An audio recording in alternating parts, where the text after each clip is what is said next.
बीते 24 घंटे में ईरान और इजरायल को लेकर जो अपडेट आई, जो खबरें आई, वो बेहद चौंकाने वाली है। अली खामनेई की मौत की खबर हो, उसके बाद B-2B बॉम्बर से अमेरिका का ईरान पे हमला करना हो, वापस से हमले तेहरान में तेज होने हो, या फिर हिंदुस्तान की अलग अलग जगहों पर खामेनेई की मौत के खिलाफ प्रदर्शन होना हो, हिंदुस्तान के कई विपक्षी दलों के नेताओं के द्वारा यह कहा जाना कि खामेनेई की मौत पर शोक प्रकट किया गया और हम ईरान के साथ हैं, ये कहा जाना और भारत सरकार की ओर से कोई भी आधिकारिक प्रतिक्रिया काफी देर तक ना आना कई सारे सवालों को जन्म दे रहा था। यहां तक कि जो जलडमरू मध्य है, होर्मुज जलडमरू मध्य, वहां कई सैकड़ों जहाजें खड़ी हैं। तो आखिर ये चल क्या रहा है पूरी दुनिया में, और इसे लेकर आखिर आगे क्या होने वाला है, ये जंग कब तक चलेगी? रमजान के महीने में खामेनेई को मारने की प्लानिंग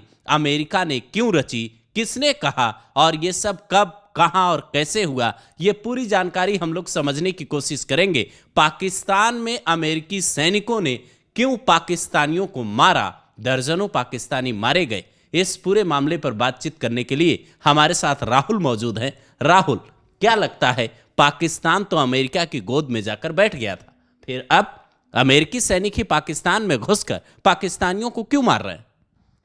देखिए अभिषेक, बहुत ही नॉर्मल सी बात है। पाकिस्तान जो है वो हमेशा बिन पैंदी का लोटा रहा है, जिधर वजन होता है उधर लुढ़क जाता है। अभी क्या हुआ है कि अब पाकिस्तान जो है वो दोनों तरफ से फंस चुका है, क्योंकि सऊदी अरब जो है वो अमेरिका के साथ है, और जो है ईरान वो रूस के और चाइना के साथ में है। तो वो बीच में फंसा हुआ है, क्योंकि सऊदी अरब से पाकिस्तान ने अच्छा खासा कर्जा ले रखा है। उसके साथ में एक उसका कॉन्ट्रैक्ट भी है कि अगर इनके ऊपर अटैक होगा तो फिर पाकिस्तान अपनी सेना वहाँ पे लड़ने के लिए भेजेगा। और इधर ईरान के समर्थन में वो बयानबाजी कर रहा है। अब मान लीजिए अगर ईरान के साथ में लड़ने जाएगा तो फिर सऊदी अरब से अपने रिश्ते खराब करेगा, रिश्ते खराब करेगा तो क्राउन प्रिंस मोहम्मद बिन सलमान के ये पैसे कैसे लौटाएगा? वहाँ से अच्छा खासा फंड ले रखा है। तो पाकिस्तान की स्थिति जो है वो बहुत ही ज़्यादा खराब है। अब पाकिस्तान क्या कर रहा है कि अपने लोगों को खुश करने के लिए वो ईरान के समर्थन में बयानबाजी कर रहा है, लेकिन अंदर ही अंदर वो अमेरिका को समर्थन दिया हुआ है। इसका जीता जागता सबूत है कि पाकिस्तान के अंदर अमेरिकी सैनिक जो कि वहाँ के वाणिज्य दूतावास की सुरक्षा में लगे हुए थे, कराची के अंदर जो है वहाँ पर पाकिस्तानी लोग हमला करने के लिए जाते हैं, वो विरोध प्रदर्शन करते हैं और हमला कर देते हैं दूतावास के ऊपर।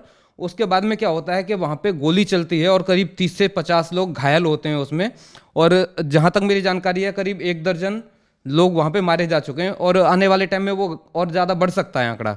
इसके अलावा पाकिस्तान के इस्लामाबाद में और कई सारी जगहों पर ऐसी ही स्थिति हुई है, पब्लिक ने हंगामा किया है। तो पाकिस्तान का मकसद केवल अपने जो कर्जदार हैं, जिन लोगों ने उसको पैसा दिया, उन्हें खुश करना है। उसके अलावा पाकिस्तान कुछ नहीं कर सकता है और ना वो कुछ कर पाएगा। हाँ, तो राहुल, एक बात तो है कि पाकिस्तान जो कर रहा है, पाकिस्तान को भी पता है कि वो जो कर रहा है वो अपनी आवाम को खुश भी नहीं कर पा रहा है ठीक से। उसके फैसले जो हैं वाकई बिन पेंदी के लोटे की तरह होते हैं। मुनीर वहां जाते हैं, शहबाज खुद जाते हैं अमेरिका।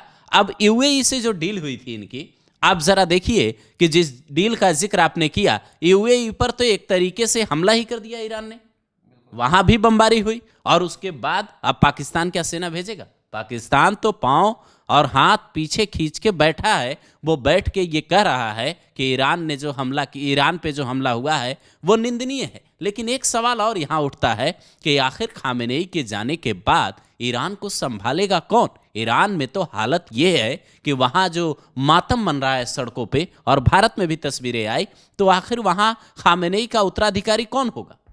देखिए, खामेनेई के उत्तराधिकारी के लिए जो नाम चल रहा है वो अली रोजा का नाम सबसे आगे चल रहा है, ठीक है। और आपने अभी पाकिस्तान और यूएई की बात की। हाँ, तो पाकिस्तान का क्या है कि पाकिस्तान ने जो है यूएई से कर्जा लिया हुआ है। अब ईरान ने यूएई पे अटैक किया, लेकिन पहले जो है पाकिस्तान ने इसको अन्यायपूर्ण और आक्रमण जो है करार दिया, जो ईरान के ऊपर हुआ, ठीक है। लेकिन बाद में फिर पाकिस्तान के सुर बदल जाते हैं। पाकिस्तान के प्रधानमंत्री शहबाज शरीफ जो हैं फ़ोन करते हैं और वहाँ के जो क्राउन प्रिंस हैं उनसे बात करते हैं, कहते हैं कि हम आपकी सुरक्षा के लिए पूरी तरह प्रतिबद्ध हैं, अगर आपके ऊपर कोई हमला होता है तो हमारी सेना वहाँ पर आकर लड़ेगी। अब यहाँ पे सीधे सीधे उसका डबल स्टैंड क्लियर हो जाता है कि वो दोनों तरफ दो मुँही वाली चाल चल रहा है कि ईरान की तरफ से भी हम बोलेंगे क्योंकि हमें चाइना को खुश करना है, हमें रूस को खुश करना है, हमें उत्तर कोरिया को खुश करना है, हमें मुस्लिम देशों को खुश करना है, और सबसे बड़ी बात शहबाज शरीफ को अपनी सरकार बचानी है, इसके लिए पब्लिक को, अपने यहाँ की जनता को खुश करना है। असल में वो खुश नहीं कर रहे, वो बेवकूफ़ बना रहे हैं। शहबाज शरीफ का काम है अपनी जनता को बेवकूफ़ बनाना, और वही वो बखूबी कर रहे हैं। असल में क्या है कि पाकिस्तान जो है वो पिट्ठू बना हुआ है यूएई का और अमेरिका का। अगर पाकिस्तान की आर्थिक स्थिति की बात करें तो अभी जो पाकिस्तान को अपनी किस्तें जमा करनी है, जो उसके ऊपर कर्जा है, जो अरबों डॉलर में उसकी किस्त जाएगी, अगर अमेरिका ने चाहा तो उसे ब्लैक लिस्ट कर दिया तो वो दिवालिया डिफॉल्टर घोषित हो जाएगा, तो पाकिस्तान की जो है पूरी की पूरी अर्थव्यवस्था एकदम कोलैप्स कर जाएगी। तो पाकिस्तान बहुत ही नाजुक स्थिति में है। पाकिस्तान कुछ नहीं कर सकता है और ना वो कुछ करेगा, ना कर पाने की स्थिति में। पाकिस्तान केवल इतना कर सकता है कि जब यूएई से फ़ोन आएगा कि अपनी सेना भेजो, तो वो अपनी सेना वहाँ पर ईरान के खिलाफ लड़ने के लिए भेजेगा, और ये होगा कि पाकिस्तान जो मुस्लिम देशों को एक करके एक सेना बनाने की बात करता है, वो पाकिस्तान खुद मुस्लिम देशों से ही अपनी सेना को लड़वाएगा। किस लिए? क्योंकि उसके ऊपर कर्जा है, वो दूसरे देशों से कर्जा लेकर खाता है और उससे अपने देश का पेट पाल रहा है। बाकी दूसरी बात रही अभिषेक, देखिए खामेनेई के उत्तराधिकारी की, तो अली रोजा अराफी का नाम जो है वो सबसे आगे चल रहा है। अली रोजा अराफी को उनका काफ़ी विश्वसनीय और काफ़ी करीबी माना जाता था खामेनेई का। और अब जो कि स्थिति है पाकिस्तान, माफ़ कीजिए, ईरान में अमेरिका ने अपने B-2 बम्बर से 1,000 किलो के बम बरसाए हैं। वहाँ की जो मिसाइल जो ठिकाने हैं उनके लिए कहा जा रहा है कि वो पूरी तरह से ध्वस्त कर दिया है उनको, और वहाँ के पूर्व राष्ट्रपति मारे जा चुके हैं, रक्षा मंत्री मारे जा चुके हैं, खामेनेई मारे जा चुके हैं, और जो उनकी फोर्स है वो फोर्स के प्रमुख भी मारे जा चुके हैं। तो ऐसे में ईरान बहुत ही नाजुक स्थिति में पहुंच चुका है। ईरान में बहुत ज़्यादा कुछ अब होना नहीं है अगर देखा जाए तो। अगर किसी दूसरे देश ने ईरान को सपोर्ट नहीं किया, सिर्फ बातों से नहीं, उनको अगर हथियार नहीं दिए, उनके साथ में अपने सैनिक नहीं भेजे, उनके साथ में खुलकर जंग के मैदान में नहीं आए, तो ईरान बहुत ज़्यादा सर्वाइव नहीं कर पाएगा। अमेरिका और इजराइल बहुत ही जल्दी ईरान को एकदम ध्वस्त कर देंगे। और शुरू में आपने एक बात और कही थी हमारे देश के नेताओं के बारे में, तो मैं आपको बताऊं, संजय राउत ने बयान दिया था। उन्होंने कहा था कि ये इतने सारा बवाल चल रहा है और ये जो है भारत के द्वार तक आ गया, क्योंकि ईरान के ऊपर अमेरिका इजराइल कब्जा कर लेंगे, उसके बाद में भारत का नंबर है, हमारे द्वार पे आके खड़े हुए। तो मैं एक चीज़ आपको बताना चाहता हूँ कि भारत में और ईरान की स्थिति में बहुत ज़्यादा फ़र्क है। भारत पर कोई भी कब्जा नहीं कर सकता है। ये चीज़ें संजय राउत को भी समझनी चाहिए, ये बात पप्पू यादव को भी समझनी चाहिए, और ये बात प्रियंका वाड्रा को भी समझनी चाहिए, क्योंकि प्रियंका वाड्रा भी उसके मुद्दे पे मोदी सरकार को घेर रही है। सरकार को घेरना एक अलग विषय होता है, लेकिन राष्ट्र हित में बात करना वो एक अलग चीज़ होती है।